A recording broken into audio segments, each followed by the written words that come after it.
Hello, Hazard from Hazard Reviews here, and we are on for a video game review today. What is it? Well, I'm sure as many of you are aware, I'm a huge fan of the Mario series. I mean, what can I say? It's the video game series I grew up with, and I'm a huge fan of Nintendo altogether. But of course, I've tried out other video game franchises as well. Some I get into, some I don't. One of the ones that's always been remaining present as well are the Raving Rabbids. Now, I haven't played all the games, but I've played a few of the party games, and honestly, I find them okay. And I think the Kinect game, Live and Kicking, is decent enough. It's probably one of the best Kinect games out there.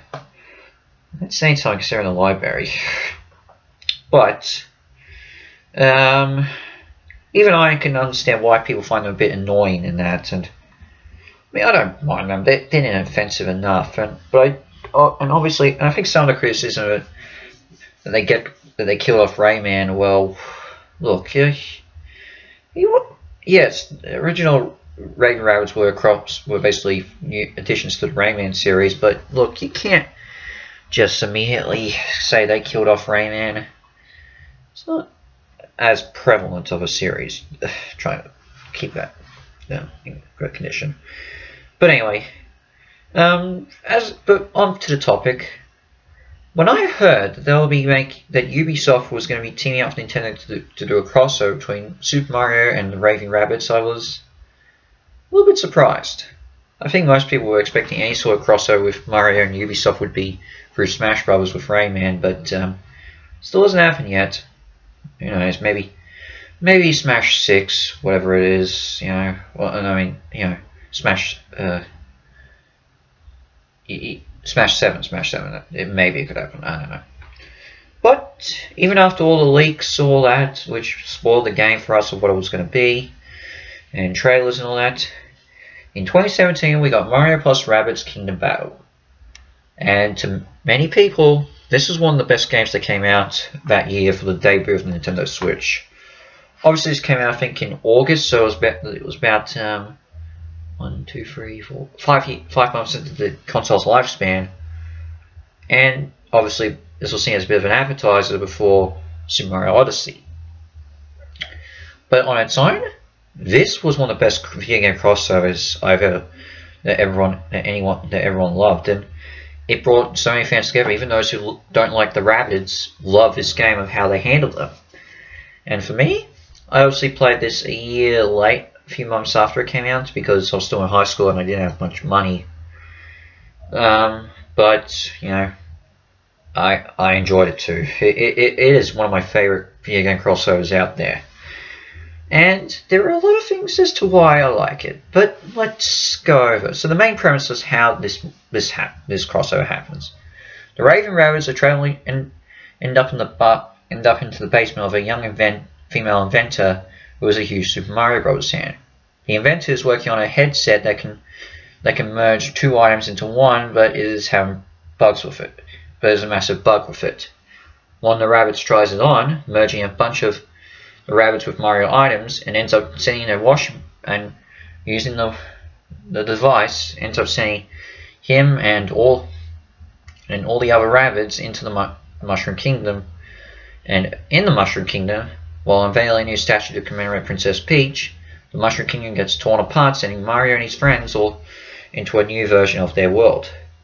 The washing machine enters the Mushroom Kingdom, and the Rabbid with the headset merges itself into it, becoming a little mini child called Spawny. Well, that's what the name is given to Bowser Jr., but we'll get to that later.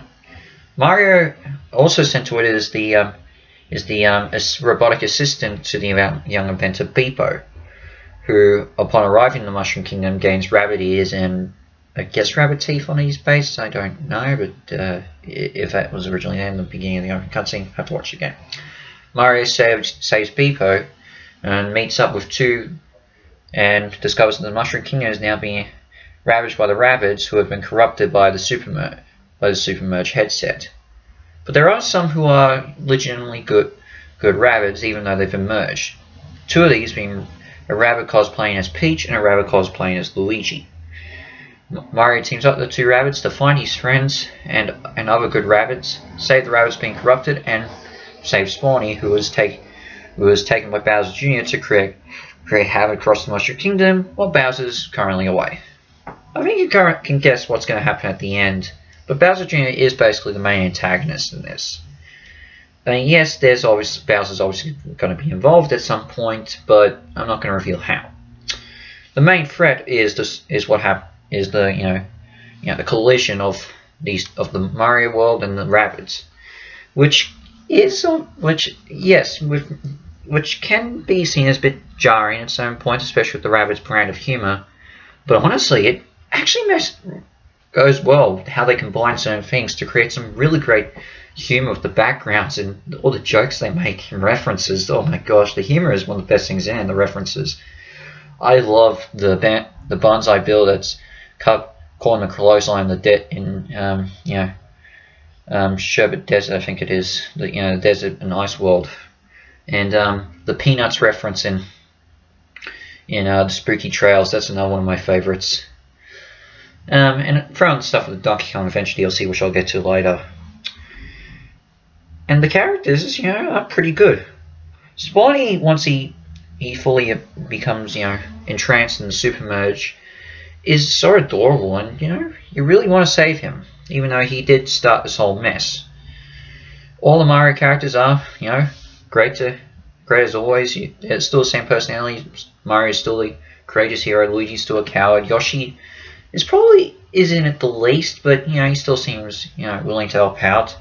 Peach is actually interesting. She starts off mostly. She's not damsel in distress. You don't actually rescue her, but she's originally keeping an eye on the rabbits that gets transported to her castle.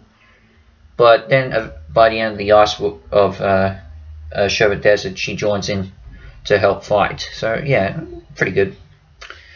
Tony and Toadette get a lot of funny moments with how they have to meet up with each other, and it gets saved a lot. But that comes a lot from Beepo. The original characters, Beepo being the main one, is one of my favorite characters in this. He is so funny. He actually swears at one point when he runs into Toad. Oh my gosh, that's one of the funniest moments in it. They bleep it out, of course. Well, of course they don't speak, but in the text bubble they bleep it out, which is funny. And the Rabbids cosplaying as the heroes are all great. Rabbid Yoshi's really chaotic in this. He is fantastic. He is really good. Rabbid Luigi isn't as shy as main Luigi, but has these moments. Rabbid Mario plays the guitar of the Super Mario Bros. Level 1-1, which is cool.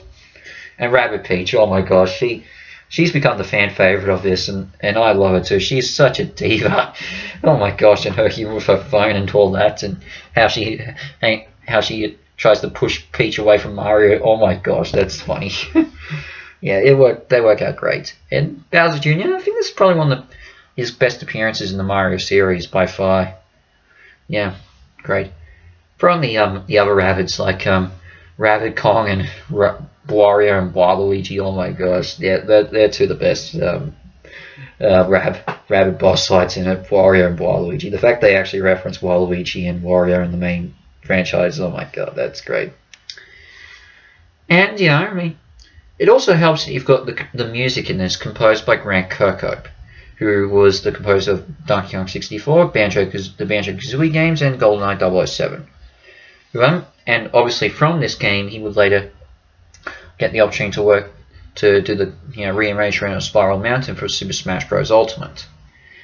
And I'm going to say this: if anyone outside of Nintendo is going to come in and do compose for a Mario game, I'm glad it's Grant Kirkhope. He just fits so well in this, and to think he was a little bit scared going into this because he didn't know he was going to do the music at first for this game for Mario. He thought he was just doing it for the Rabbids when he signed the non-disclosure agreement. So he obviously was a little bit concerned if they could live up to the likes of Koji Kondo, but boy did he deliver, and I knew he could from the moment I heard he was going to be composing. I love, especially his Peach's Castle remix. Obviously it's based off Super Mario 64, but with his own flair. Oh, the Phantom song, oh my gosh, that's another one of my favorites. There's some really good stuff in this. And again, when you get to the Donkey Kong Adventure DLC, he remixes a lot of his Donkey Kong 64 stuff, which is cool. He even does some of his remixes of the Donkey Kong Country series done by his good friend David Wise, who I wouldn't mind also doing a Mario game at some point. David Wise is a good composer as well. But let's move on to everything else. First off, we have the gameplay. This is a tactical RPG in the very much of the vein of XCOM.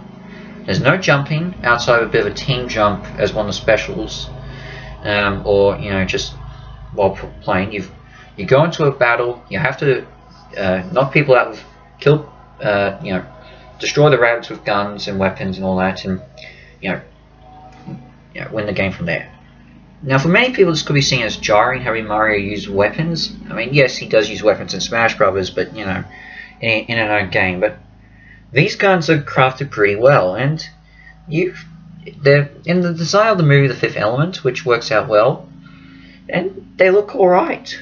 And the gameplay fits well. Every character is different. For Mario, he's the basic all-rounder like we expect. Rabbid Peach is a healer, so you want to be very tactical with her of how to heal everyone. Rabbid Mario is an all-in brawler, so have him up close to rack up as many power hits.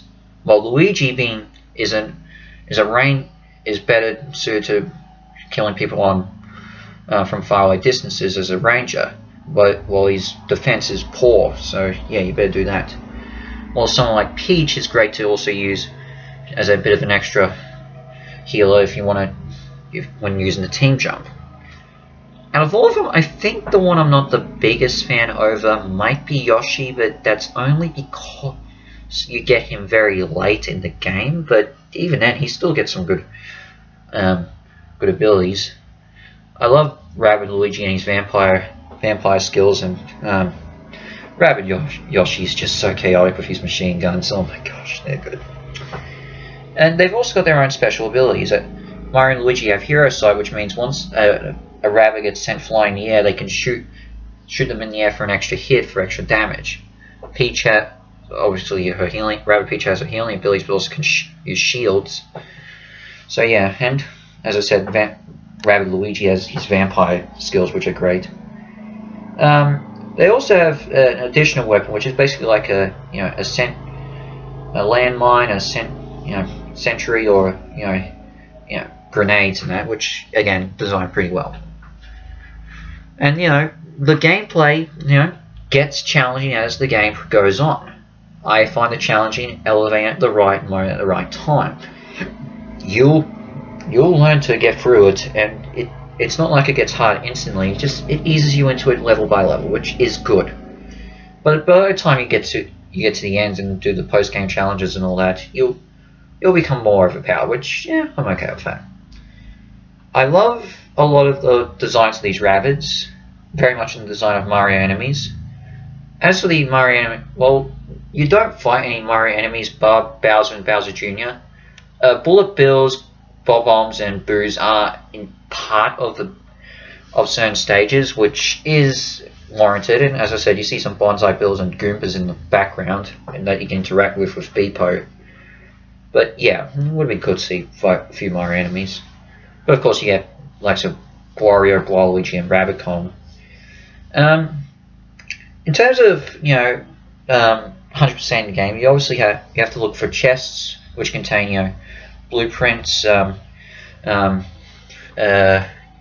concept art and music, and figurines as well, which is good to go for. And of course, you have the bonus challenges, which again work out well. I love the boss fights in this. Rabbid Kong being the first major one, and he's a good beginner's fight.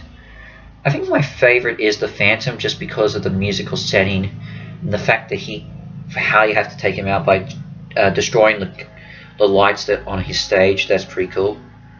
I would say the Bowser fight might be the weakest, but it is still challenging in its own right. I just feel like that Bowser Jr.'s fighting his mecha suit is probably a better should have been done before after Bowser, in my opinion. Rabbid Kong of course gets more of a better challenging boss fight in Donkey Kong Adventure, which again, wait a second. But yeah, that's how it works. The graphics are really good in this. It's the Snowdrop engine that Ubisoft used for the South Park games. They used it here, and it looks so great in this. It's one of the best looking Switch games. with great animation. I mean, they did so well with the animation of these characters. It's unbelievable. Luigi's Mansion 3 obviously took it another step, but this was a good start, and I love the animation done this. And as I said, the humor references are great. The humor in this is great. Love it. But of course, we got another DLC campaign, a DLC campaign later on with the Donkey Kong Adventure, it takes place after the Ancient Gardens, which is the first act of the game, where after Rabbid Kong's defeated, he gets sent to a tropical isle, to DK Isle, along with Rabbid, Peach, and Beepo, and he obviously wants revenge on Rabbid Peach. Other Rabbids corrupted by the Mega Bug are roaming DK Isle, so it's up to Rabbid Peach, Donkey Kong, and Rabbid Cranky to stop them and retrieve the washing machine parts so Rabbid Peach and Beepo can get back to Mushroom Kingdom. And it's also equally as fun too, the story. I mean, I'm sure a lot of people were hoping for a Rabbid Diddy, but Rabbid Cranky is another one of my favourite characters. He is so funny, especially how he uses Beepo as a segue. Oh, that's so good. And, having Grant work on another Donkey Kong with Donkey Kong for the first time in forever is also great too. His references to his own music from Donkey Kong 64 are some of the best. It's also probably a little bit graphics look good. The humor is also great. I love some of the vacation jokes that Beepo comes up with in this, and the Donkey Kong arcade reference is also great too. Yeah, with other rabbits acting like he's Mario and Donkey Kong arcade. Yeah. In this one, Rabbid Cranky basically has a bit more, I would say, a bit of Luigi and Rabbid Luigi's abilities, and Donkey Kong is so great to control, considering he can jump over certain areas that other characters couldn't, and uses his banana as a boomerang. That's pretty cool. Yeah, that's pretty cool. Yeah, I really do enjoy this this game so much. It's so great. This is definitely one of my favorite Nintendo Switch games, and has been for a lot of years. Ever since I first played it, I just love it. Which is why I'm really excited for when Mario + Rabbids Sparks of Hope comes out this month. Of course I'm going to play it. Of course I will review it. But of course there will be DLC coming out, 3 additional campaigns after this, one of them featuring Rayman. So, I'm just going to have to wait till it's all done. Once everything's done, I can, then I'll review it. Just give me time. So, which is why I've decided to review this now. With that said, Mario + Rabbids Kingdom Battle gets a solid 10 out of 10 hard stars for me. I love it. I couldn't rank anything lower. Tried to give it a 9.5, but in the end, I just couldn't do it. I just love this. So what's next? I might go back to a movie review, though. This will be very interesting. This might actually be something I have to look into with how I view it, how it gets viewed. I'm just saying. I'm not going to go fully into it, but you'll have to wait and see. In the meantime, this is Hazza from Hazza Reviews out, and I shall see you for my next video. Ciao!